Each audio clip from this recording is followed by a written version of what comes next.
9. Does the deprivation account best capture the wrongness of death? Let's review. See what your intuitions say. Imagine this.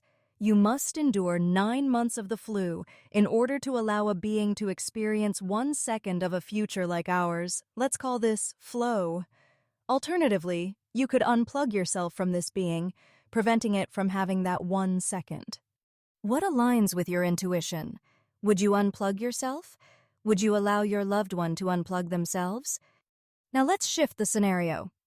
Suppose we reconstruct the being using a device that breaks it down to its molecular parts and reassembles it while you are still plugged in.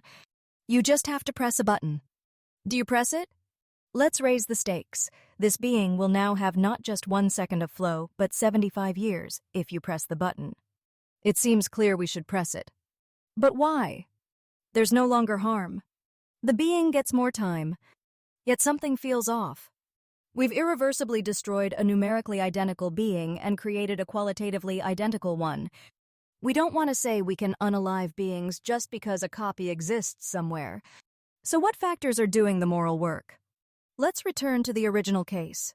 A being will have 1 second of experience, and you or a loved one must endure 9 months of the flu. Time seems to be doing a lot of work here, both in the duration of harm and the richness of experience. Is it time alone? No.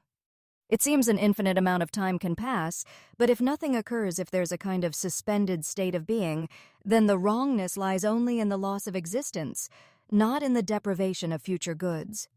The deprivation of a future like ours may imply that the more future one could have experienced, the greater the wrongness of its loss. But that quickly devolves into a time-relative interest account of harm. From the deprivation account's perspective, what matters is the loss of any valuable good.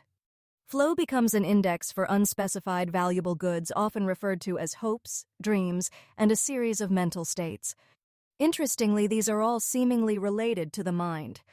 So, any amount of these goods, for any amount of time, constitutes a deprivation and is therefore wrong to deny.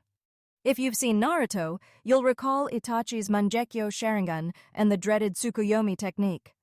Time is experienced by sentient beings not in clock ticks, but in felt durations. A week of flu can feel like a month. So we might say one of two things. That 1 second is incredibly valuable to the being, and they experience a rich, meaningful moment. Or that 9 months of flu is like being trapped in a Tsukuyomi enduring prolonged suffering. I have my biases here, but I won't declare them. I ask you to consider what your intuitions say. Now, what if instead of 1 second, the being could live for 1 day, 1 month, 1 year, or even a decade? How much life is the right threshold to justify enduring the flu? A flu isn't permanent, so some might say any amount of flu is worth it. Others might argue for proportionality. If the being will live 9 months, then someone should endure 9 months of flu. Still others might say, I have no idea how long the being will live.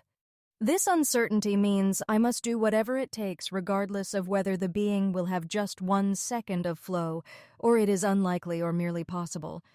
I must endure the flu, along with my loved ones, for 9 months or even 9 years if that is what it takes.